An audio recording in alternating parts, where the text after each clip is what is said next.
Hello, hello, hello, everyone, and welcome to my channel. I'm Lorena Creole, and with me is her of positive fandom. How are you doing, my dear? I'm doing great, Lorena. Just so excited to finally be able to talk about this film that it feels like we've been waiting forever for. Pretty much, pretty much. It seemed that way, huh? Yeah, I mean, we got to a point where we were wondering if it was ever going to happen, and then now hmm it's happened, and it happened. Yes, and for folks who are wondering what we are talking about, we are talking about the film Wakanda Forever. Now, just so you guys know, and I literally just got into the door of our respective domiciles, fresh from the theater, Right. and jumped on here to record this particular review. So we paid our own money, that right? Mm-hmm. Forked out our own hard-earned or swindled cash Mm-hmm. to see Wakanda Forever. Now, officially, this film releases tomorrow, but in some places, like where and I live, we got to watch it the evening before. And like we were saying, this is a movie that we've been waiting for quite some time to see for a specific reason. And that reason, of course, being the untimely and very shocking passing of Chadwick Boseman, who played T'Challa. That's right. And it does feel like we've been waiting forever, pun intended, Yes, film very. out. And Lorena, it's been years of speculation about what exactly was going to happen. Of course, the shock of losing Chadwick Boseman was the first thing that many of us are probably still not completely over. I'm sure many of us are, just still at the point of, well, why did this happen? Why did this happen? I know Right. I am. I'm still asking that question. And the second part was, well, gee, he made this character pretty much his own. And he really is what everyone thinks of when they think of Black Panther. So there was that, him being able to accomplish something that a lot of other people couldn't necessarily do, make the character come alive and make him incredibly popular. Say what you want about the first film, that man, truly elevated the character in a level that I don't always see. I would say almost like to Iron Man level, because he was so impressive, so likable, so skilled. We got to see him as this character in multiple films. Yes, In addition, especially Captain America Winter Soldier. yes, and Love him in that. getting the chance to see him, and that was wonderful. I think we also, and correct me if I'm wrong, Lorena, saw him in Civil War as the character. And Yes, that yes, we is did. my favorite film, because they fight each other, and I'm like, yeah, they're gonna fight each other. This is the best thing ever. And seeing each one of them go back and forth, and kind of like, well, I hate you, no, I don't really hate you, we're frenemies, this kind of thing hmm that is more realistic than any other thing we've seen them all go through. And he was in that, and we got to see so much of the power, so much of the politics of Wakanda, which is, it's as we've said before, this is a fantasy, it's not a real country, but Exactly. the politics of Wakanda, we got to see the king and queen of Wakanda in the other films as well. Maybe just the king, hmm but what happened, the specific circumstances that propelled the story into us actually having to see T'Challa in a more open and be exposed, rather than just the prince of Wakanda, so to speak, heir to the throne, or presumptive heir apparent to the throne of Wakanda. hmm Certainly was exciting to see these films balance and support a character we knew was going to be extraordinary. We got Ruth Ruth Carter, who did the costuming for both Yes. films, who is the most incredible costume designer I've ever seen. And this is a lady who I think did the costumes for Do the Right Thing. Legendary. She is legendary. She won the Academy Award for that particular design, production design, or rather costume design for the clothes. The production design was great. They made the city look great. They didn't go too far with it. You know, there were some scenes where they're walking in the street and it's like a dirt road. And I'm like, oh, this is very interesting that they chose to do that. They didn't want to make it completely, you know, they had a very specific idea in mind. And it is true that they borrowed a lot from African culture, and it's an interpretation and adaptation of Exactly. what, let's say, an American would perceive African culture to be, because we know that this is not it, but that's okay. This is a fantasy. Exactly. So I did just want to throw that out, because I've heard criticisms about about Black Panther and its politics, and I'm like, you know, it's really just a fantasy story. It's exactly what it is. It's a fantasy. It's an amalgamation of African cultures. It's Wakanda's not a real place, folks. So enjoy the movie. All right. So kind of just, you know, put that out there. But folks, so you know what we're gonna do about this particular review.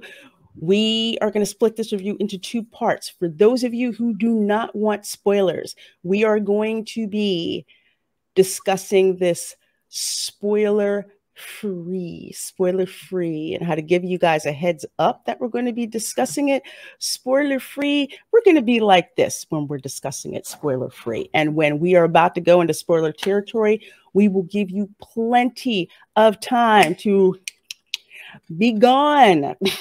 So you are not spoiled with this particular movie. So, all right, guys, ready? Okay, so Wakanda Forever. Where do I start with non spoiler? I'll tee it up, and then I'll actually let you take over for a little bit, I'd be delighted. since you're the guest. Overall impression of the film, I felt like I should have liked it more than I did. But I just felt that I couldn't. I feel like the tribute to T'Challa, I felt that it lacked some soul to it. It on the surface, it looked good. I love the fact that everyone was in white. It reminds me of, I believe someone was telling me, like the Yoruba tribe in Africa, they all wear white when they're mourning their dead. So I did like that. I did kind of get some callbacks to like what would be a New Orleans funeral, aka African casket dance. I kind of got that feel, but it just felt like there was a lot, kind of like a lack of soul. That's just kind of what I felt. It's not logical or anything like that, but that's just something that I felt it when I was watching that particular part. Let's see. I did like the opening scene. Of course, you have seen it in the trailer when Queen Ramonda goes to the UN. I thought that whole act, I thought that was tight. I really, really did. I loved it from the beginning to the end. I could see certain cues that were popping out, like, am I going to be right or not going to be right or whatever? Turns out I was right, but I like how they did it. They kept me guessing. Until the end. Let's see. With Shuri handling her brother's death, I guess I could see where they were going with it, but I didn't like what took him. I really didn't. I think it felt a little like it hit a little too close to home to reality of what actually happened. So it kind of took me out of the fantasy that is Black Panther and made reality crash in, and I really didn't like that part. But that's me teeing it up, so I will pass it on to you, and you let me know your non-spoiler overall impressions of Black Panther Wakanda Forever. Well, okay. I didn't, I'm not going to say I didn't dislike this film. I wasn't quite sure what the overall feel of the film would be. And at the end, I didn't dislike this film. This wasn't something that I felt like the way that I felt like with Thor, Love and Thunder. I didn't feel that way about this film as I I would felt agree. about Thor, Love and Thunder. I think that this one was better.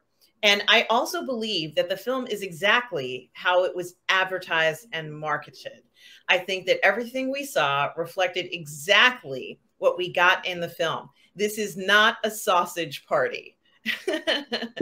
So there certainly wasn't what I was essentially hoping for. I hope that's not a spoiler, but it's advertised this way. This is how it was advertised. Exactly.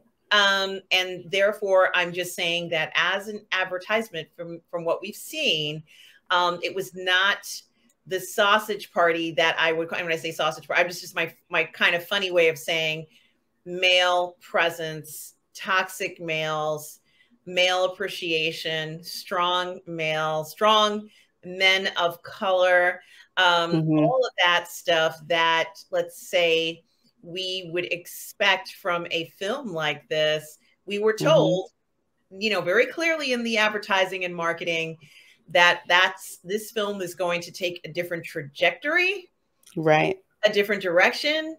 And yet, despite doing that, they went ahead and did something to one of the female characters that surprised me, which I thought was very poor in judgment. But this was how I felt about that. I felt that what they did was they weakened it. Maybe that's why, Lorraine, you felt there was no soul, because they kind of did something in the film that I felt they shouldn't have done at a point when the kingdom was so weak. That's something we're definitely going to get into in the spoiler part. Now, I would say that overall, in regards to, let's say, fighting, and, you know, like if I were going to look at Black Adam, which I thought had a lot of great fight scenes, there was a lot of profound statements and things of that nature. We had a main character that wasn't a main character necessarily, in the sense of taking the reins, so to speak. So it was like the kingdom didn't have a representation that it needed at one of its most dangerous times for the kingdom, which was astounding for a kingdom that we already know is filled with eager warriors willing to take up a mantle or a spear or whatever the hell they're going to fight with. Right. So that felt like it was not true to form for this kingdom of warriors that we know. And the other thing too was that the main baddie, he didn't seem so bad. I like this guy. I feel like he was likable. He was like this. I like this character. He's not evil. I'm sorry, but he just wasn't. So I have to say that the one group that was evil, which I think is obvious that it was a certain number of countries, let's say, a certain group of countries were the baddies, in my opinion. And that was the statement they were making, which is fine. They can make whatever statement they want to. But that other aggressor, in fact, I thought something was going to happen more romantic. I mean, this is how it was kind of like going down this path of, well, I don't want to go too much into it, but, you know, sometimes when two people meet and they have kind of an intimate conversation and they're both hurting, you know, sometimes things happen and sparks fly. And I was almost at a point where, like, is something going to happen? Like, what is happening in this? Certainly not the type of banter I would expect from two leaders from two powerful nations. So that's all I'm going to say about my, let's say, my introduction and my thoughts of it, Mm-hmm.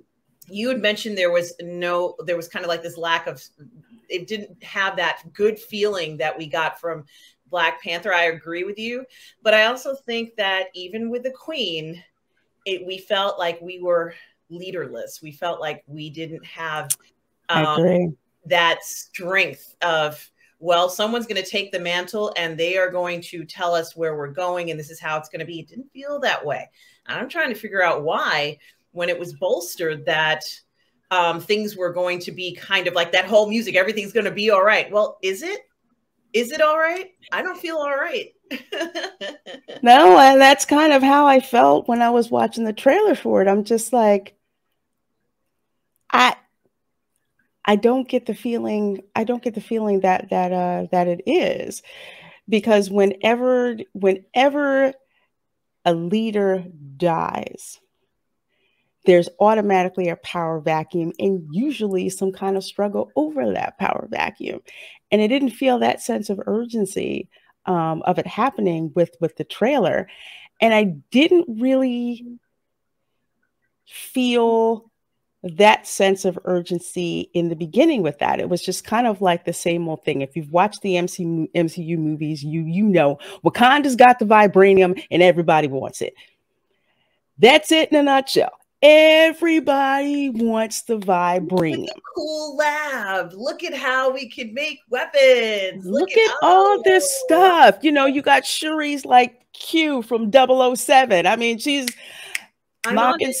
Huh? Yeah, I know. She's like, I'm baking this stuff out. Try this. Try this. Yes, brother. Try this. You know, try this. And everybody knows that. Yes. Wakanda has what everybody else wants, and everybody's trying every clandestine operation that they can get to get vibranium. Mm-hmm. And that's the primary reason why they didn't want it, in the world. So you have, the leaders, and we've seen this pretty much, like, how come you don't open yourselves up to, export vibranium? And it's like, because we don't trust you hoes. That's why, pretty much in a nutshell. So I didn't like that there was this lack of urgency that was going on. Exactly. Didn't like that at all. Let's see. Well, I'll talk about Riri Williams a little bit. She didn't how am I gonna put this? She didn't irritate me as much as the trailer would have led me to believe from the clips that I've seen. She's a young girl. She's very smart. I was about to go into a spoiler for a minute. She's very young. She's very smart. I didn't like some of the very, very lazy callbacks to another MCU movie, and we'll talk about that in the spoiler portion. I didn't like that because I felt that whatever the origin story that they wanted to tell for her, I felt like that was lazy. They could have come up with something completely different and unique when it came to that for her. And she figures a lot more into this movie than we were led to believe. I kind of like how they did keep that part under wraps, and it looks like it's a somewhat different story from what was told in the comics. So she didn't really bother me. She didn't really bother me as much with that. But the big baddie, to get back to the big baddie, because you were just like, I don't hate him. I actually like him, and you know what? I did as well. I found him to be, I wouldn't say evil. I would say very, very malevolent. Like, he's cool as long as you're cool with him, but when he decides that you're not cool with him anymore, then he's got a problem with you. And from what I understand from Namor in the comics, although in this one it's Namor, and I got issue with that too. We'll talk about that a little bit later on. he's out for his people, and that's it. And he feels that his way of life is threatened, his people's way of life is threatened, and he's willing to do whatever it is in order to protect that. I think, in a way, going a little too far. And there's actually a scene in this film, a certain fighting scene, where I was quite angry when I saw it, and I can't believe that they actually let that happen. Um, but I'll talk about that in the spoiler part. Um, it's so hard Non-spoiler. doing like non-spoilers. Although I will say that the conflict between Wakanda and Talokan was, I think I said that right, was actually quite believable. Yeah, I That think it made sense. You're right that the idea that now one person is blaming another, and I totally understood that. I think that they went out of their way. I'm sorry, but they went out of their way to exclude men as the main characters, or even Oh, the don't be characters. sorry. That made me extremely pissed off, and we'll talk about that. Yeah, I agree with you, and I know someone had said, you and I were talking about this previously about how much we would have liked to have seen some male presence.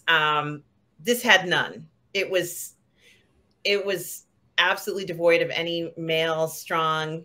And like I said, because the Namor, he's so likable Hmm. that damn, the man is good looking. What am I saying? Oh He's yeah, he's freaking good looking. He had like his really whole attractive. So get up on, and I'm, yeah.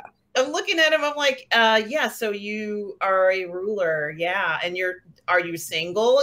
Like You had someone, bring me something. Okay, yeah, cool. Let's get to know each other, yeah, a he little better. maybe the actor just can't help himself. He's so darn irresistible He's that it just comes across as him being, um, he just has that appeal, and I have to give him credit for that because this was completely, absolutely. yeah, this was completely unexpected. That's not what I was expecting at all, and I'm sure they did not, intend for that to be one of the main things of the film, but it was obvious. One other thing I was going to say is that in some parts of the film, the lighting was not great. And I don't know if in the theater that you Mm, were in some parts of the film, under some of the conditions, it was just too dark in there. And I'm like, is it me? And I was like looking at people like, is it dark? They're like, yeah, it's dark. And I'm like, we can't see the details. They spent a bazillion dollars on this, Lorena. I know they spent so much money on these scenes. These water scenes are not easy to do, but it was dark, and I mhm. wanted to see more of certain areas. What about you? I did too. There were some parts that were kind of dark, and there was, detail that was missing.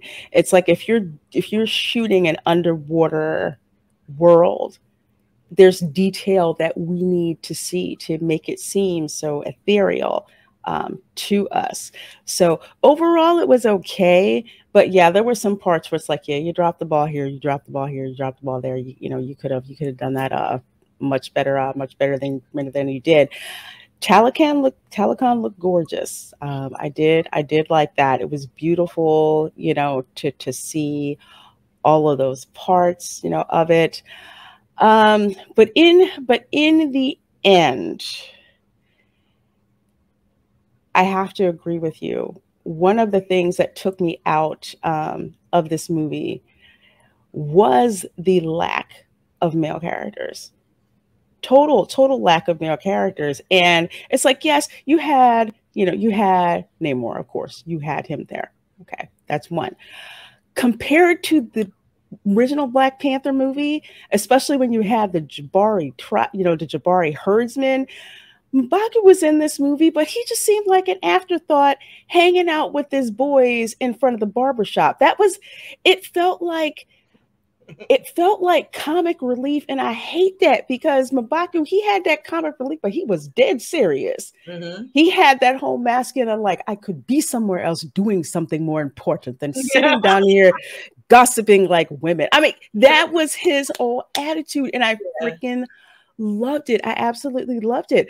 One of my favorite shots in the movie was when you had the Jabari tribesmen and the Dora Milaje working Yes. together. Yes. Love that. That's one of the things that I loved about Black Panther. And in this movie, it was gone. It's bad enough T'Challa's gone. Um, you hardly have any prominent male presence in this movie, and that just took me out of it. I'm not interested. I was going to say chick flick, but that's pretty much what they made it into, and I just wasn't interested because that's not how Black Panther started. I mean, I understand you called it Wakanda Forever, but the elephant in the room is that Black Panther is missing, and I just that took me out of it, and it's upsetting in a lot of ways. Because it sends the message, and I may get hate comments about this, but yeah, okay, bring it. It makes it seem as if Black men are disposable, that you can erase Black men out of the equation and not give it a second thought. And I think that's probably why I felt so irritated that the our funeral or memorial for T'Challa in the beginning of the movie, it just seemed like it was lacking something. It didn't feel like it had that emotional weight and grief that people are trying to get through. And I didn't like that. And it's just that heavy feeling throughout the whole movie. It's just like it's like you're making Black men irrelevant, and that doesn't sit well with me. Some people may say, well, oh, we're not making them, irrelevant. It's like, well, yeah, I mean, I'll get into it in the spoiler section part, but yeah, that is exactly what it feels like, to me. But Yeah, because we know it's not an oversight. We know that. We know that it was done purposefully. And I think that while it's true that there will be other films with Black men in it, obviously there will be, for a film that has traditionally had so many fantastic Black men in it, for it to be such a reversal where we're getting the women again. They were fine bringing the women back, but they're not fine bringing the men back. Why? Why aren't they fine with that too? There's no explanation for it. None. All Zero. disappeared, like poof, they're gone. And they're just by themselves. And I mean, you see a couple of these guards around the queen, but they hardly freaking say anything. And then basically masks on, Lorraine. Yes. They have masks on. I'm like, what the heck is that? And that part just like made me so freaking irritated. It was weird because it just looks like they said, oh yeah, let's put bandanas around their faces. And I'm like, this doesn't look right. Like, why are they masked? Is this, they forgot to take them off because of, the rules for filming during this time? Why are they wearing those things? They were wearing ordinary suits. They didn't look as decorative or as styled as the other characters. They were a last minute insertion, I think. And I didn't like that. I wanted them to be as colorful and as beautiful as the women's costumes were in a sense, in a lot of the cases. So it was very odd. And, the orientation of that was also very odd. And it made the film feel a little unbalanced in a sense. But this is what they wanted to put forward. They were very clear in the advertising that that's what it would be. One thing I think they were not entirely clear about the advertising was probably Namor. I think they were very vague on purpose. And you had mentioned that they were vague about Riri Williams. Yes. Also very vague about Namor as well. And I don't know why, but they were. So there is that. And then there's one character who kind of like walks into some kind of setup, and it's maybe the laziest bit of writing in the entire film, where the person kind of like gets caught out there. It's like, oh, we caught you out there. And I'm like, really? This is your, blockbuster film? This is what you put down? this is how you got him. You got Yeah. him by the balls. It's like, this is not creative. This is not original. This is really terrible. It's not a good look in the story. And Mm-hmm. I'm almost wondering why that character is even there. Some of the characters are even in there. They could have just had the film without that person, but I guess they had to put him in there. They had to put one or two male characters in there just for show. But in the end, it didn't really matter. In fact, one could argue that the movie could have just been the cast of Wakanda, and there didn't really need to be anybody else in this. And I'm almost wondering why they didn't just do that and talk about how they're going to pick their new leader. And we would have been fine if they had no interactions with anybody else outside. What would have been great is if they picked a leader by the end of the film, and then all of a sudden they get attacked, and then that's the end of the film. It'd be like, what? Oh my God, they're getting attacked. Who's attacking them? And then we would have been waiting for the next film.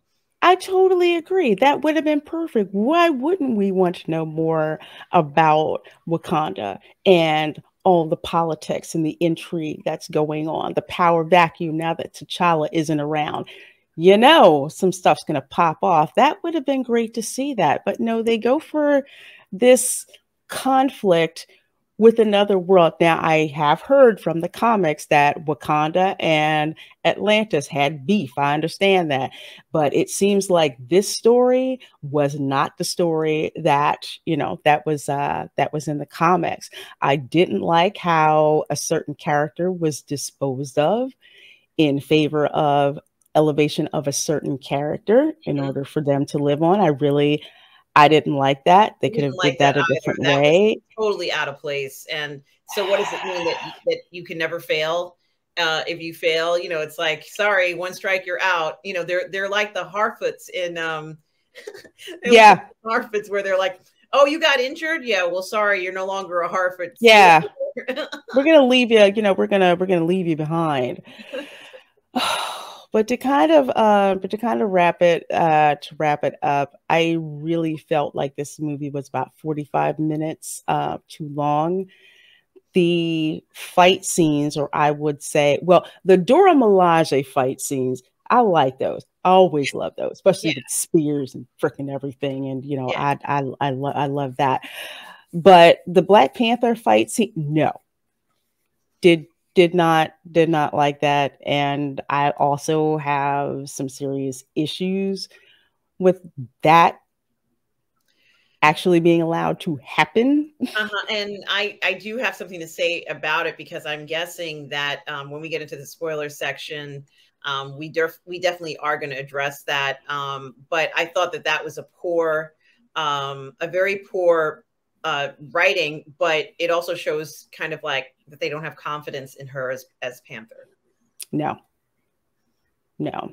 I just did not like that. But how they came to the end, the end of the movie, the way that it ended, obviously it was a little open ended. I thought it was kind of lackluster how it ended, a little too convenient. They should have started. They should have started with that. And I think that would have put a very different tone on things, because then you would have said, oh, I understand why things are the way they are politically in the kingdom. We have to wait. And this is why. Yeah. This is why we have to wait. Yeah. And then you would have said, oh yeah, this happens in other places where, totally. And then we could have understood, and then we can understand the awkwardness of how everything was placed. But there was no reason for the awkwardness. There was absolutely no reason for the awkwardness throughout the film. But that would have provided us. But, I've heard a lot of people say that having a story where you're not told the full truth, like this, like, it's, you find out in the end, you watch for a few years and you find out that it wasn't what you thought, are not, they're not good stories. That was something we deserve to know. Especially since, we'll get into that in a second. And I'll explain why we should have known that from the beginning. Yeah. So with the ending, I mean, it seemed very anticlimactic. I wasn't too cool with how it ended. It's kind of like, seriously, that's how you're gonna go out. That's a little too convenient, but That's how it ended. Of course, there is a post-credit scene, which I felt that I should have been happy, but in the end, I wasn't too pleased with it, and a lot of it has to do with certain social commentary, Ooh. and yeah, I just didn't. I was happy, and then it was just like, this is how they're gonna portray it. I, Either way, but that's pretty much what it was. So by the end of this movie, by the time I left, it was I really had not that much of a desire really to see it again, and I kind of just gave it a, like I said, like a 5 out of 10. Like I said, 45 minutes, way too long. And honestly, this movie, it really needed to be rewritten. I would have been happy with just having Black Panther and me sitting on that and then waiting for Black Panther to return. I think this was a movie that I don't feel it really needed to exist. And if it was going to exist, it could have been done a lot better than it was. But I'll give you the final thought from the non-spoiler Yeah, section. it was an okay film. It didn't have the shine and the excitement that we got from Black Panther, the original. And there are a lot of reasons for this. And I think both you and I agree. In addition to that lack of soul, it just didn't have that because, the film didn't really take a position. And you needed that. You need to, as a fan, understand where people are. We Mm-hmm. just, that kind of like where you're in this limbo doesn't feel good in real life. And you know what? It doesn't feel good in a movie either. Like, No. we like to know where we are and where things stand. And when you don't, and it's kind of like a mystery and you don't know where things are, Mm-hmm. and you feel confused in real life, you also feel confused in a film like this where decisions needed to be made and fans needed to be informed. But like I said, they told us what the film was going to be about, and that's exactly what it was. And if you expect nothing more from the film, and that's what you're looking for, then you will love it. But if Yeah. you hope for something more, if you hoped for closure, if you hoped for a lot of different things, I don't think you'll find it in this film. Very, very, very well said. I agree. I agree. Well, folks, I'm pretty sure you got a nice amount of opinions in a non-spoiler format about Wakanda Forever. So we are now actually going to go over here and transition over to the spoiler section of this review. So we're going to be doing spoilers in 3, 2, and 1. All right. So now we're going to get into spoilers. Okay. The first one right off the bat that I had a problem with. T'Challa dying from some mystery disease. It's a mystery. It sounds like what they used to say when people unfortunately died of HIV and they didn't want to say that's what they died of. No one ever wanted to admit to being a victim of human immunovirus deficiency syndrome. No one Right. ever wanted to be put down that that's what they died of. So they would say it's undisclosed causes or whatever it was. That was ridiculous. I think it was disgraceful. And it was also ridiculous that Shuri was put in a position where she was the responsible party who couldn't save him. Now, what the hell was that about? That was the most ridiculous thing, for this girl to be put in a position where she had to try and save her brother. Give me a break, people. Now she has to have that weight of being the person who couldn't save him. What the hell is this? I was so oh my gosh, I was so angry, and I'm trying to find that one picture that I was looking for. Why are you guys showing me the premiere? I didn't want to see the premiere. I wanted to see stuff from the okay, fine. Then I'll just go back to the main page. I know y'all have fun watching this. Like, you guys are a little nuts. If my brother was dying, I don't care how smart I am. Okay, I need to be where he is, because I couldn't have that on my conscience that my brother takes his last breath and I'm not there. And I'm not there. Why? Because I'm obsessed with synthesizing this herb to bring him back. I just thought that was ridiculous. I thought it was stupid. I didn't like this idea that was a mystery disease. I mean, I would have preferred it if he came back just injured beyond point of all recovery, because Mhm. he was protecting the kingdom and she's trying to do whatever. And it's just like, I need you with me, you know, because there's something I need to tell you, you know, before I die. Either way, she should have been at his side with that, and his death should not have been from some disease. I'm sorry, but that is way too close to Chadwick dying from cancer. I mean, we go to see these movies to, you know, as escapism. We know how Chadwick Boseman died. Everybody knows how he died. But you know what? That man came to work and did this movie Mhm. even though he was dying. Mhm. That just did not sit very well with me. It's insane. It was stupid. It was disrespectful. It makes no sense in the storyline. Come on, we don't buy it. We know he died of something. So don't tell us this lie of a mysterious disease. You know, we're not that ignorant people. So don't treat us like that. We deserve something better than a mystery disease. Come on. Oh God! And then during the funeral, okay, first of all, the casket was gorgeous. I'm going to say that Yeah, and casket was as you gorgeous. said, the clothing they were, it was stunning. That was, and you're right, it did look very Louisiana, very, you know, it was lovely. I thought it was a lovely procession. It was a gorgeous, gorgeous, gorgeous procession. But when they like the ship beams the casket up, I'm like, where'd they take it? Yeah, I'm like, why isn't he buried like in their hall or something where all the, where is he going? What are you doing with him? I don't think they did that to the first king. I mean, I'm just that drove me nuts.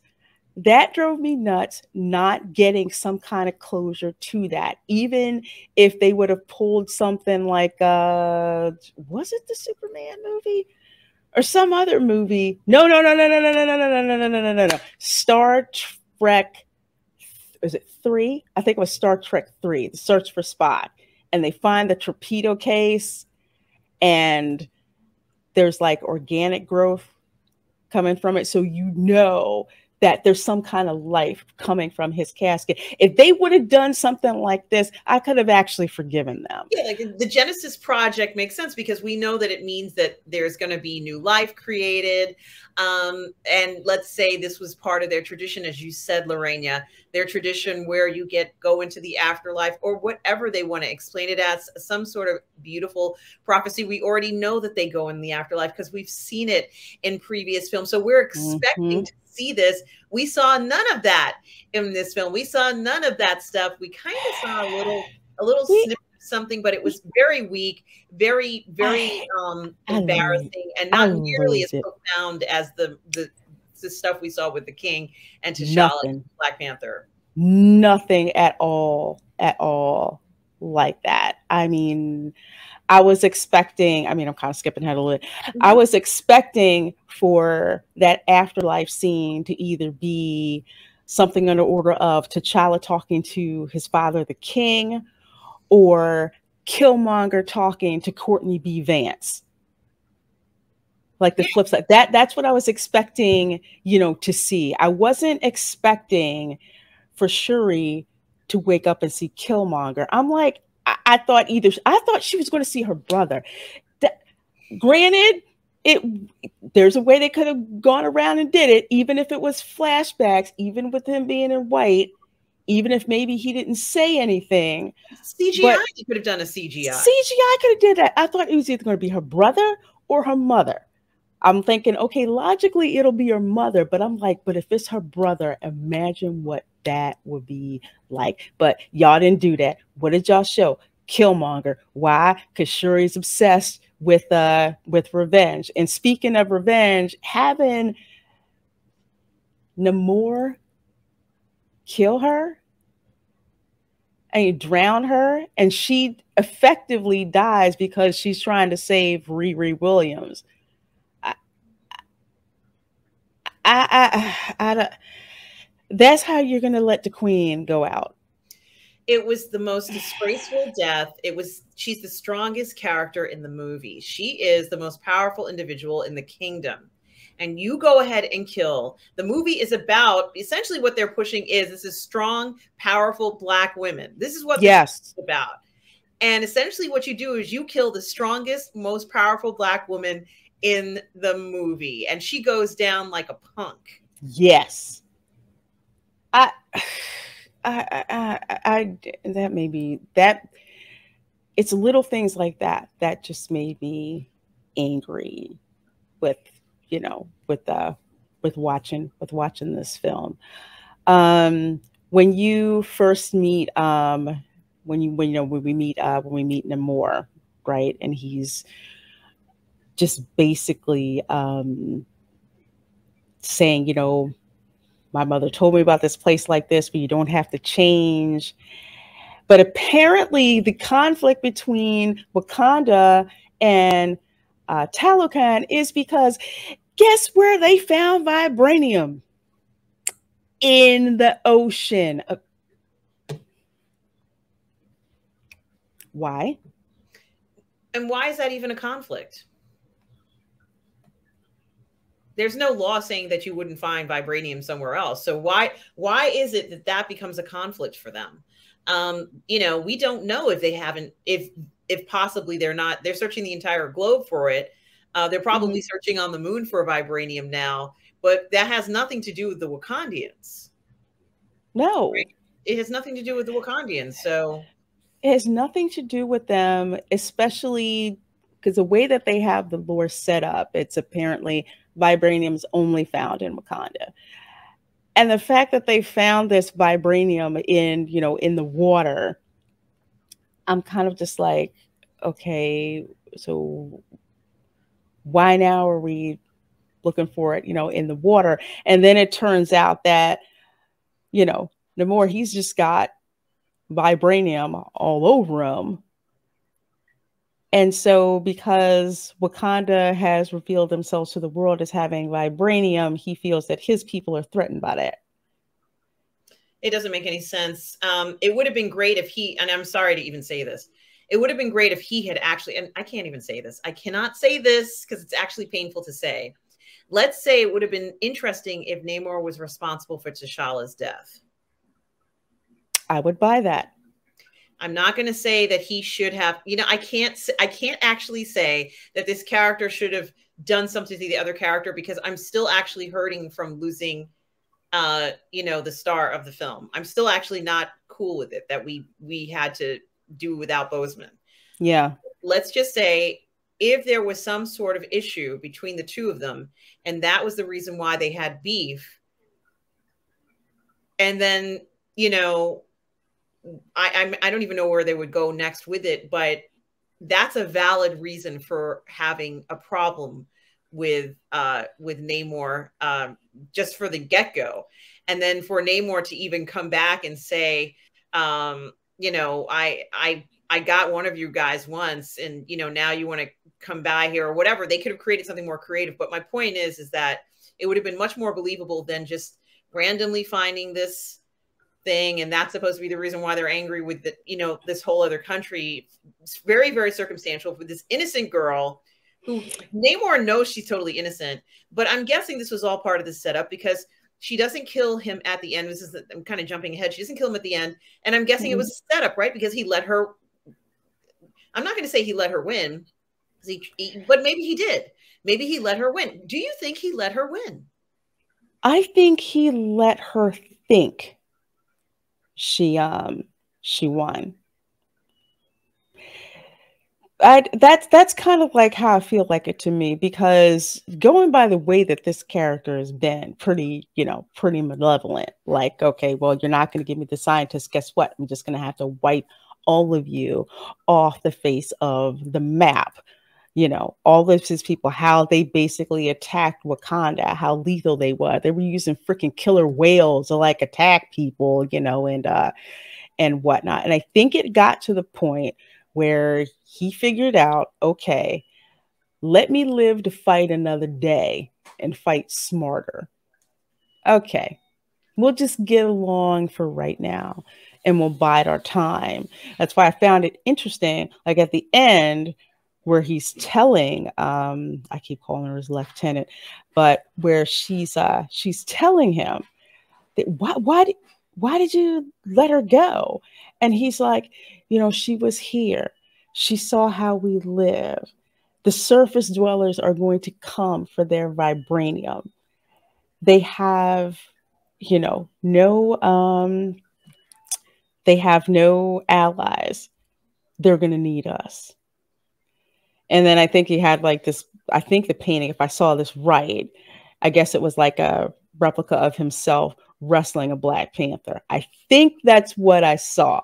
Mm-hmm. So I think on the wall, you mean? Yes, on the wall. So I think he let her think that that she won. That was the idea that I was getting as he was speaking. It's kind of just like, I mean, really, why really fight for that right now? Smart. Let me ask you this question, Lorena. Mm-hmm. You meet a guy, you go over to his house, mm-hmm. You have some wine, things are going great. You have this little, share or quid pro quo, maybe not so scary quid pro quo, but you got like, oh, this happened to me. It's been tough in my kingdom. How about your kingdom? Yeah, it's been tough. They colonized the fuck out of us, like you knew that because you knew they were going to mention that shit. We've been colonized the fuck and we're not going to allow this anymore. So they can go F themselves. Mm-hmm. And this man is super sexy. I couldn't take my eyes off of Namor every time he showed up on the damn screen. Oh yeah, he was hot. Yeah. So why the hell didn't he try and seduce Shuri? She's at a very delicate moment and he could have played this shit. Has more experience than she does. He looks great. He doesn't look that old. Only God knows how old he is, but he looks great. I think if he had gone down that route, this would have been like even more of a betrayal if she had kind of fallen for him. Why didn't they do that? Because it felt like that should have been the natural course of what was happening, even if it was fake, even if he was trying to, like screw her mm-hmm. over. Why not? Like, can anybody ever be interested in Shuri? Like, is she undesirable? What the hell? I don't think I didn't like her. I didn't like her hairstyle in this one. I liked it from the previous movie, but I agree with you. The path that they were going down, I'm just like, is he gonna try to tap that? Or what's going on? Because he's like showing her everything, and she's like, "Oh, this is beautiful," and they're having like these pillow talk like conversations. It's not diplomacy, I would say. Take another glass of wine, thanks. Yes, I'll take one.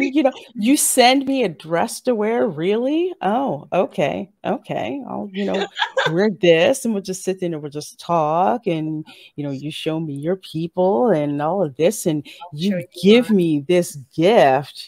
This. Dudes just don't just give you jewelry, just freaking give jewelry. So gives her jewelry, and I thought that's where things were gonna go. But since they didn't, I'm just like, we could have cut 45 minutes out of this movie if Shuri would have just taken that bracelet and gotten the heck out of there. She was hanging around. She was hanging around. Yeah. Said, I don't want to have anything to do with you and just leave me alone. Unless you want to talk about negotiations, I'm not talking about. It wasn't like that. It wasn't that kind of conversation. No. Intimate conversation. Very intimate conversation, which is why I'm just like, did you decide at the last minute this wasn't what you were going to do? This wasn't where it was, where it was going to go.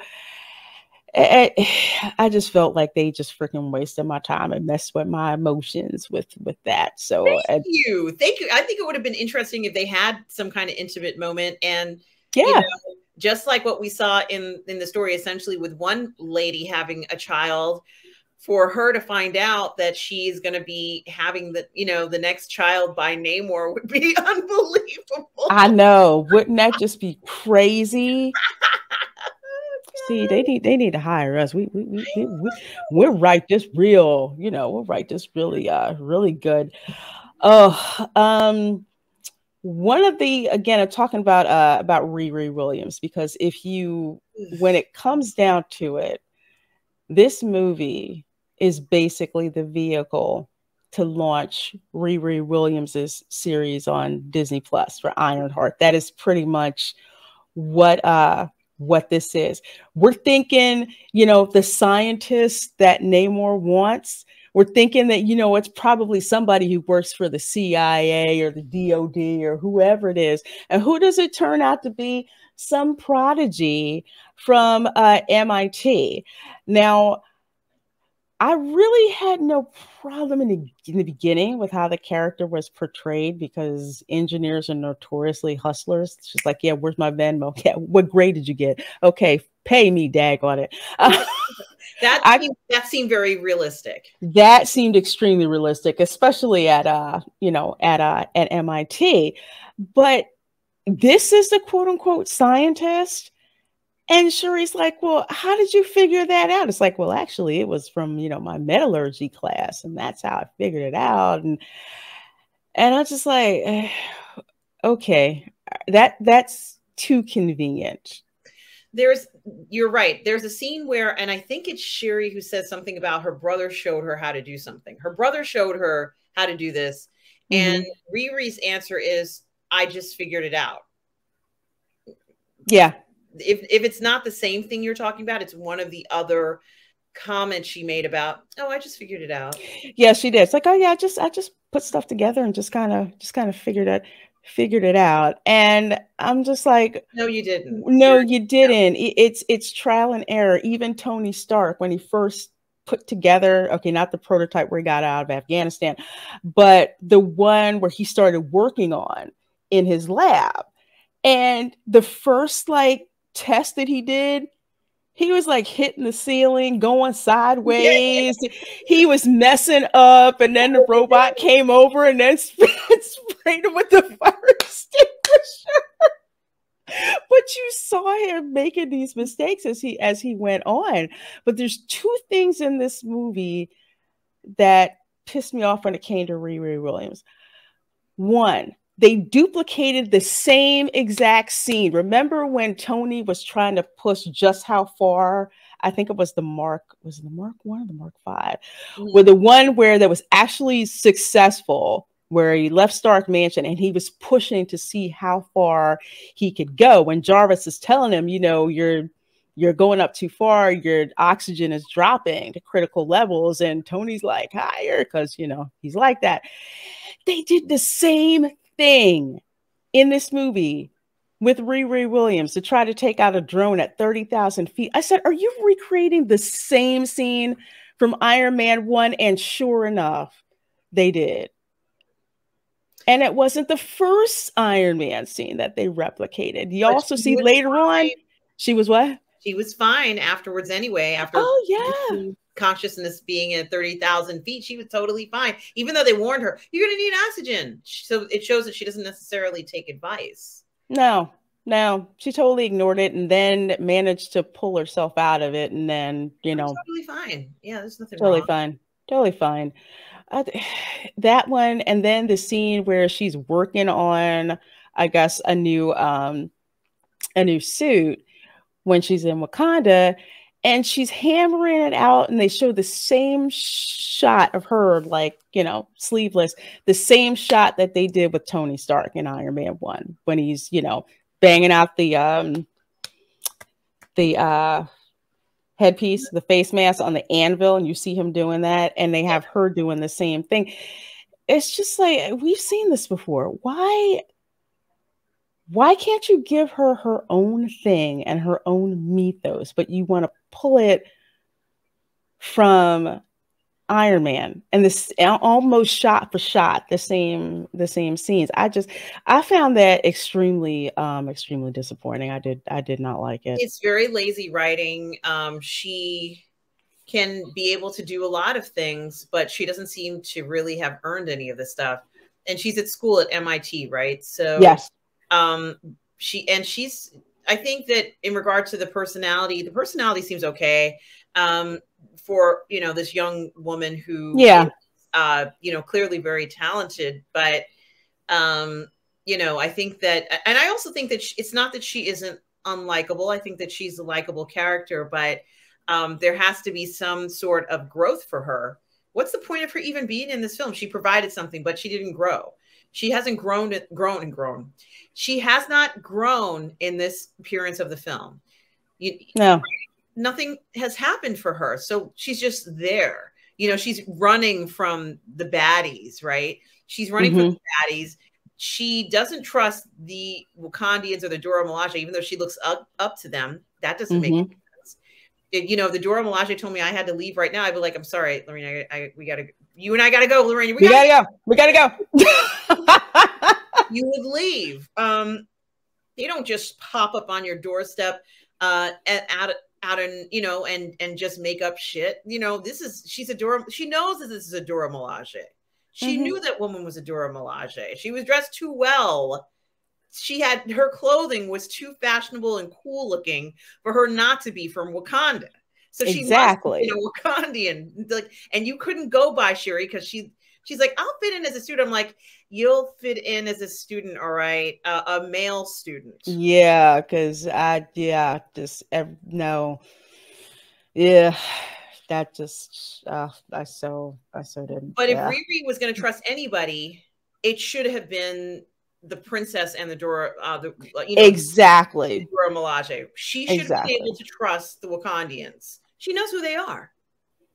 Why did she not trust them? There shouldn't have been her like not trusting them. I could see like if she had a roommate, she's like, okay, you got to hide from my roommate. I'm trying to get out of here, but I need to do it on the DL. Although I did like the comment of, well, you know, I got differential equations in 15 minutes.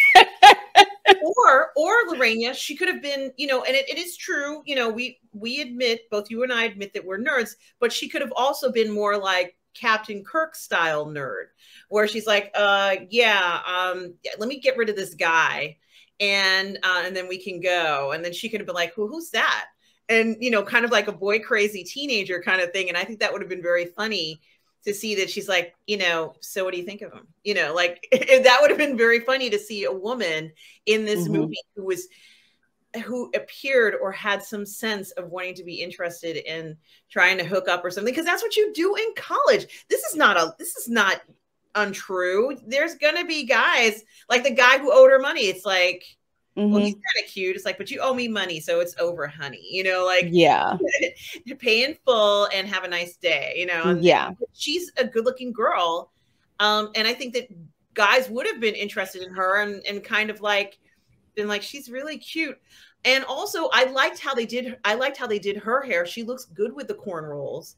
Yeah, I did like that. That was very practical for her. Like, she's gonna be, you know, guys are like, did you see Riri? Yeah, she's looking kind of good. Like, pretty hot. Yeah, talk to her.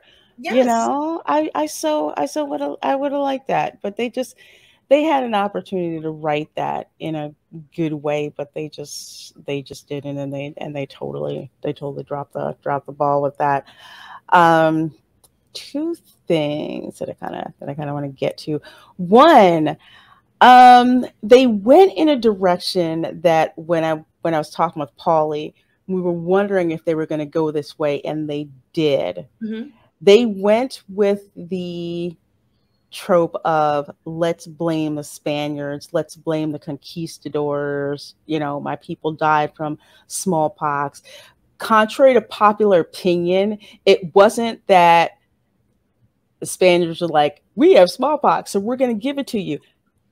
No, the natives did not have any defense toward that. So innocent interaction and smallpox. Same thing happened in the Americas. People didn't know that they had it until they'd passed it on to someone. So they went through that whole trope, that they had to leave the surface. And then they come back, and he's like, oh, we'll come back. And, now they have like there's like a hacienda, and, and they have like Indians there as slaves. I know this is entertainment, but the history nerd in me said in the 1500s in the Yucatan Peninsula, because that's actually where the native from my family comes from, they had African slaves working at haciendas. So I'm like, if you're gonna go that route, you need to tell it all, and that didn't happen. So I thought that was very needless to even bring that up. I felt it was unnecessary, and I felt like we're being preached to with this trope about, conquistador is bad. And it's like, okay, well, if you're going to go the conquistador route, then you also need to explain that there were actually African and mulatto conquistadors at the same time. And I just thought that was so disingenuous for them to put that in there. No, you make a really good point, and I can't help but think about those environmentalists, those oil activists who, threw a can of soup on Van Gogh's flowers, right? Yeah. Which, if they knew any better, Van Gogh is kind of like, or has over the years become this advocate for mental health, right? And his paintings kind of show, the distortion that takes place during that time, and so his paintings have come to represent more than just fantastic paintings, right? Mental health awareness and things like that. So as an artist, he kind of like has been fitting into these other categories. But what I find funny is that in the protest, the girl was like, "What do you care about?" And I thought to myself, none of your effing business what I care about. It's none of your business. I don't have to care about that. It's okay if I don't care about any of this stuff at all. It doesn't have to be. I'm sorry. I was trying to fix something. We don't have to care about, those tropes that are in the film. They wanted us to say these fucking colonizers. That's what they want. Yes. The reaction to be these fucking colonizers. But, what do we care about? Well, it's none of your business. And if your neighbor cares about it or doesn't care about it, it's fine. Nobody has to care about it. It's it's not a prerequisite. You don't have to have an opinion either way. But it's none of your business. And I think that the pressure, Lorena, to have people tell others what they're supposed to care about, it's strong. It's strong. And I don't know where this came from, because I never, not that I think, I'm not saying other people's opinions aren't important, but if my neighbor has a different opinion or has different cares, I'm like, okay, it wasn't anything that I felt was pressured on me that I have to tell them what their opinions and what they should care about. Right. That's, certainly something that I think we might have seen a taste of, because they do mention the word colonizers. I think they said it twice. Yeah, they did. It was kind of like nasty, the colonizers. And I'm like, yeah, you mean fucking colonizers, these bastards, and of course the priest reaching out and saying, "Oh, you're a demon." And it's like, "Oh, look, they're really wicked, evil people. This is wrong." And I just thought that was just so flippin' disingenuous and in a lot of ways a misrepresentation of what happened during that time period. This is supposed to be entertainment. It's supposed to be escapist entertainment. That's what it should be. And I just thought that was extremely unnecessary. It's obvious they put that in there to, push a certain agenda. And I didn't really freaking appreciate that part at all. It doesn't belong in these types of films. It doesn't belong here. So it felt very awkward, very unusual.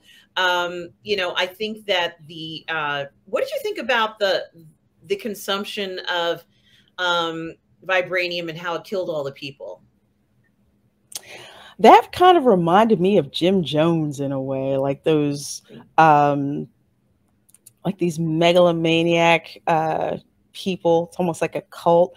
Drink this, and you drink this, and you'll be with us. Drink this, and you'll have enlightenment. And somehow he was able to trick everybody into doing this, including a woman protesting, like, no, I don't want anything to like hurt my baby. And he basically sells her a line of crap, like, oh, it'll be perfect, the baby will be fine.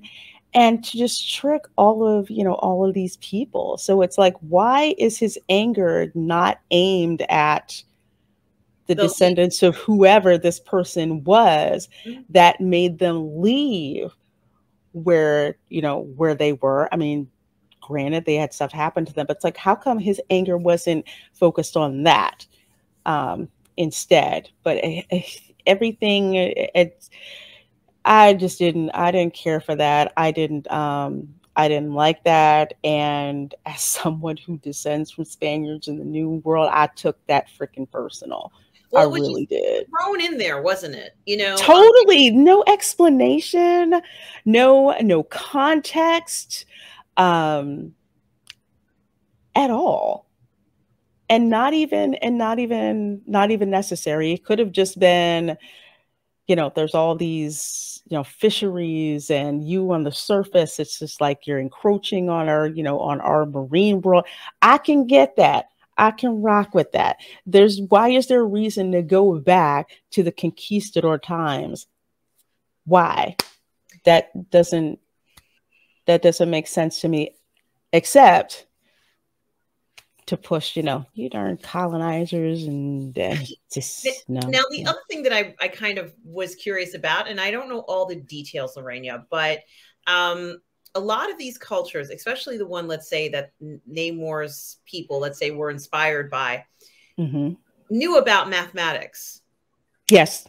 They had maybe a sense. It was not electronic technology, but they understood mathematics. They understood seasons, how things work, where light is positioned and everything. And they chose Mm-hmm. to make them not be land dwellers anymore, but in the ocean.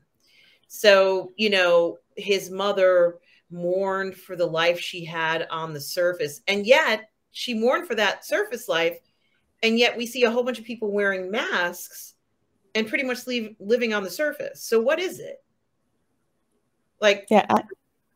what's the explanation? Yeah. They didn't explain that very well at all. Yeah. And why is it that he's able to breathe without that apparatus and they're not? That didn't really get explained too well either. Well, So he said he's immune. supposedly it's a mutation. It's like, yeah, okay, I get it. That seems a little too convenient that's the reason that's the reason why. But I guess I just found they, oh well, I'm a mutant, so that's why I can kind of do that. It's like, it's okay, but I would have bought that much better if it was just a case of the people were still living on the land. Mm-hmm. You know, I And would have then, believed that. and we probably, I don't know whether we spoke about this in detail, and I think we alluded to it, but it has to do with Denai Guerrera's being the chief of the Dora Milaje. Mm-hmm. Yeah. And apparently you can be, the Dora Milaje who's worked in Wakanda for generations, Mm-hmm. traveling the world, and I guess the universe, if they had to protect the kingdom of Wakanda. But if you mess up once, you're out of there. Yes. I I had a big problem with that scene.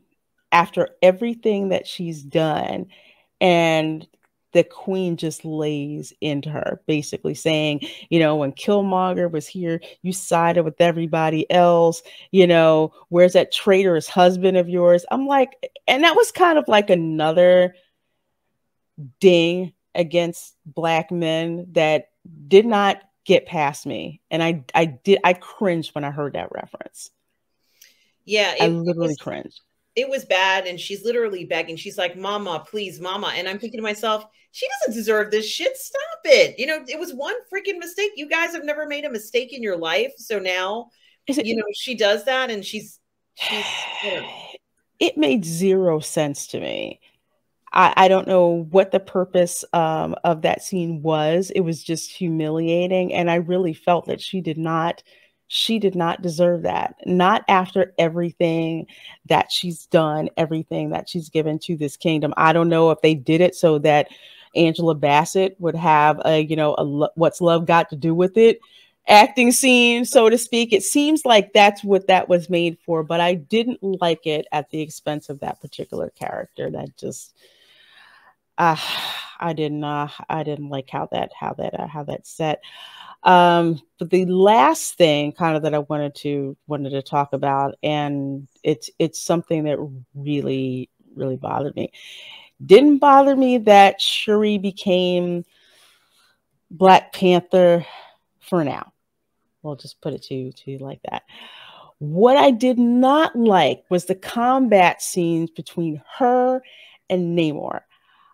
It went on to the point where it's just like you're just seeing this man beat up on this woman. How long are you going to let that go? And it went for an uncomfortably long period of time. And I don't know how anybody can sit there and watch that and think that that was okay. Yeah, it was uncomfortable. It was uncomfortable for pretty much for the whole thing. Yeah. She was not convincing as this character because her heart was not in it. And so, it's like she had to talk herself into this. This was actually her last resort. And, if it was the last resort for her, now all of a sudden we have to jump on the bandwagon and believe it. And it's hard for us to jump on the bandwagon when her heart wasn't in it all along. It'd be different if she was like, well, I could put the suit back on, but I don't really want to do that because, I've tried it out a few times, but, it's really made for someone else. And this isn't me. Like, I like tech. I don't want to put on a suit and fight. I like fighting in a ship. I like, making weapons, but I don't want to have to wear that stuff. This is a completely different responsibility. If she at least had said something like that, fine. But it was almost, like, oh, I guess I got to put the suit on then. Shit. Yes, nobody else is going to do it. I'm going to have to do it. It's got to be me. Mom is gone. My brother is gone. My father is gone. Ain't a single guy up here who's going to put this damn thing on. And that's the thing that I don't get. You mean to tell me out of all of those men in the kingdom, not one of them would have stepped up to say, I want to take the mantle, of the Black Panther. I find that unbelievable.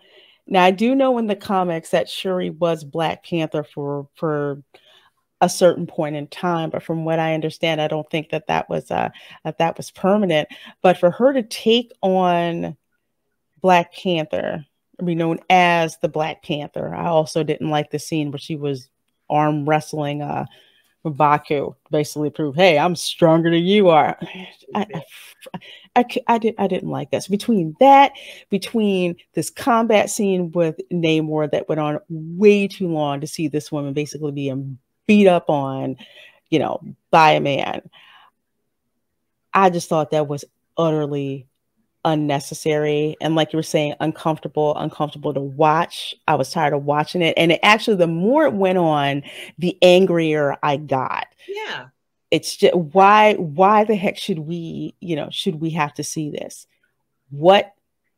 This is the type of close combat scene that you would see between two men that you would want to see. But it's very, very obvious. Even with her with the suit on, she's still at a disadvantage. It reminded me of the fight between God, what were those guys called? It's not the Immortals. It reminded me of Eternals. The fight between Icarus and Cersei. And I'm like, he's not going to fight his girlfriend. He loves this woman. He actually disappeared so he wouldn't have to confront her. He's not going to go ahead and fight her. And sure enough, at the end of the film, there they are fighting. And I'm like, this is bullshit, man. No man would do this. No man is going to fight with a woman that he's been in love with for 7,000 years. I just don't believe that. I'm sorry. I just can't buy it. So these, I think that they have to be very careful when they are deciding to have a man fight a woman in some of these films. For example, let me place an example where I thought the fighting between men and women was fine was in Civil War. Because you knew the intent was not to kill. Mm-hmm. The intent was not to kill in Civil War. The intent was to, I've got to stop you. Yeah. We're not going there. I've got to stop. I'm sorry. I have to stop you. So the intent, you didn't going to kill your friend, but you're going to stop them from doing what they want. And, you know, even if it means I'm, you know, going to have to like pound my knee into Captain America's head, you know, like even if I have to do that, it's my friend. And I'm like, oh shit, what am I doing? This is my friend. I really care about this person, you know?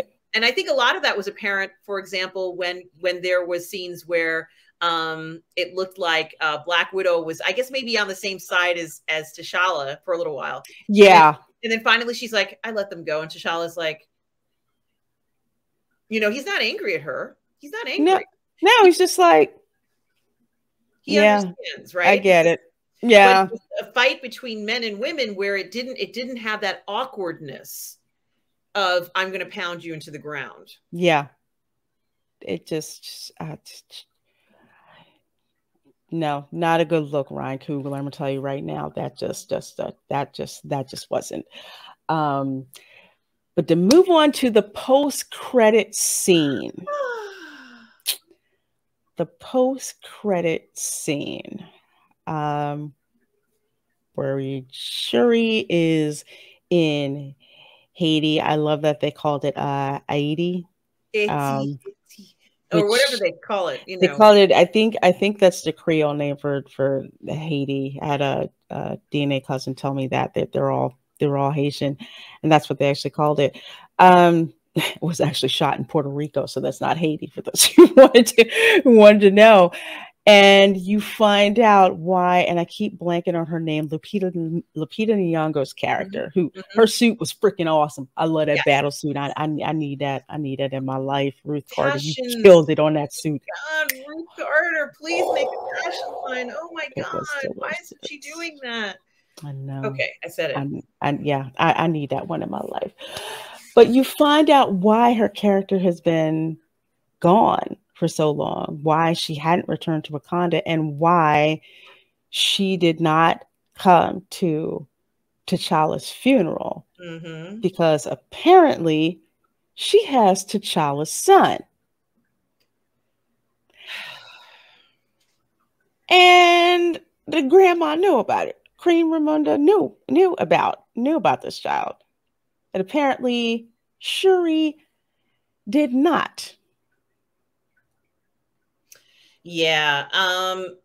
As I said before, if they had put this in the beginning of the story where, you know, unfortunately, you know, T'Challa has passed away, and then to find out that his heir is alive, but he's not ready to rule. Someone must rule in his stead in the meantime. And they're like, well, we don't really want a challenger right now. We don't want a male challenger.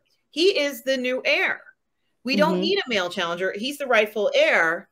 And it would be like, oh, yeah, this makes sense. We don't need a male challenger right now, but we need someone to protect him because it could be very dangerous. And if Namor, as I said before, might be the person who was responsible for T'Challa's premature and unexplained death, it would be very interesting if Namor was coming back for him, his ulterior motive, so to speak.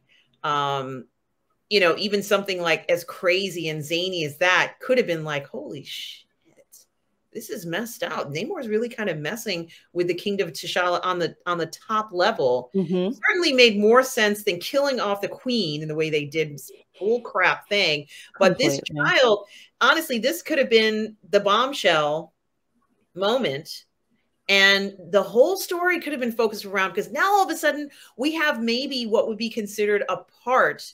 Dare I say, I can't even say it because I know it's not the same thing, but we miss him so much. Possibly a part of T'Challa. You know, I get where you're coming from, because I could see that where it's just like this, you know, this is T'Challa's son. And it's like, I know we miss him, but there's a part of him that's still there, a part of him that needs to be protected. And how cool is that to galvanize the kingdom, knowing that a part of T'Challa is still there and the prince must be protected. That would have been a totally different story. And another thing, it keeps T'Challa's memory alive, because one of the things that struck me about this scene is you see, you know, for lack of a better term, T'Challa Jr., but you don't see his father. And yet again, it's another absence of a Male. black male Yeah. father figure. Same thing that happened with Riri Williams. You don't see her stepdad. She talked about him, but you don't see him. And then you find out that the car is her stepdad's car. Where's her stepdad? The one who was showing her how to learn like all of this mechanical stuff. I mean, that would have been a lovely scene to, instead of tell, show us that scene. Show us that scene of a black male being affectionate with his daughter. I'll call her that too, even though that's a stepdaughter, with his daughter, teaching her.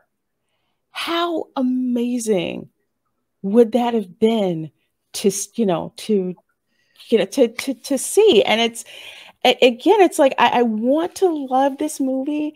It's like, but I can't, because I look and I see just how the purposeful erasure of black men in this movie. And now you have like this young prince who's basically, that's just it. Where's his father figure? Where's his strong black male father figure? Where's that? Why isn't he being surrounded by black men? Even if they sent him off with the Jabari to live there. Can you imagine that? He grows up around them, and M'Baku was like, yeah, Mom, I knew what your up? dad. I knew your dad. You're just as arrogant. I knew your dad. Come on, fight me. He ended up like, yeah, baby, what's up, mama? Like, he'd be like, How hey, you mom. Come on over here. I think he would have been amazing with those guys, because they're a lot of fun. They just are very charismatic characters, and regardless of what their intention is and what sometimes may seem to be somewhat misdirected, those guys are the kind of guys you want to go to a party to and enjoy yourself with. Yeah. They're so toxic. I freaking love it. I love those guys. And that just would have been perfect to see. How wonderful would it have been to have young T'Challa growing up around the Jabari. M'Baku around is just like, yeah, I knew your dad, and we're teaching you these traditions because one day, I mean, no, kind of sounds like the Lion King.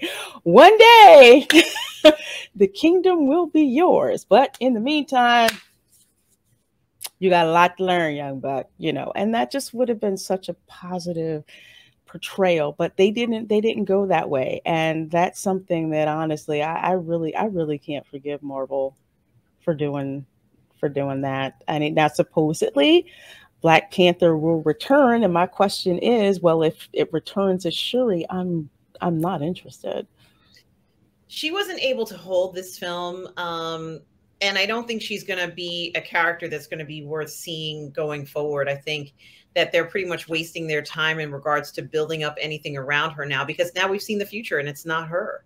It's the child. And I think that she could have built a future if he were introduced in the very beginning, as I said before, where she's protecting him now, and she might be one of the few people, or the mother, the queen, and Lupita might be the few people who are protecting this child, and now all of a sudden their role has become much more important. Honestly, the country needed to see this child. Yes, and exactly needed to see this child. And again, you have how cool would it have been for young boys, especially young Black boys? I know people are going to say, all boys. I'll say, yeah, that too, because a lot of like white boys, Asian boys wanted to dress up as Black Panther. That was like the most popular costume. They just loved it. They loved it to death. Imagine that happening. And you get that character, and it's like, it's Prince T'Challa. One day Prince T'Challa is going to be King T'Challa, and what, he's probably going to be Black Panther. What an amazing amount of marketing, especially towards young boys. I mean, how many times have we seen the trope of there's the prince and you have, like the queen and everyone else protecting the young prince because it's like one day you will be king. It's such a missed opportunity. Huge missed opportunity, and maybe the biggest mistake in the film. Mm. So, what would you give this film overall if you had to give it a score, my dear? I would Scale of give 1 to 10. I'd give it a 5 out of 10, just like you, Lorena. I would say that there were a lot of elements that were missing, and I would say that just basically, the story was not great. The Mhm. fighting was not great. No, it was lousy. And it wasn't entirely fun to watch. I mean, it was good to see everybody again, but it was uncomfortable through some scenes of where you were just confused. So that's why I have to kind of like deduct points for all of that.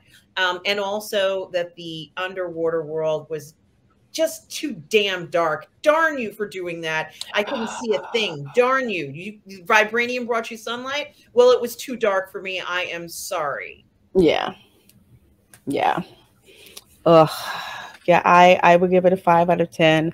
Um, this movie this movie was half baked, and they should have sat on it for a bit longer to make it actually make sense. And I don't think this is a movie that truly honors Chadwick Boseman's memory. I know you tried, Ryan Coogler. I know you tried, but in the end, it just, it just didn't. And honestly, this is, and I've rarely done this. I really don't recommend this is something you have to go out of your way to see.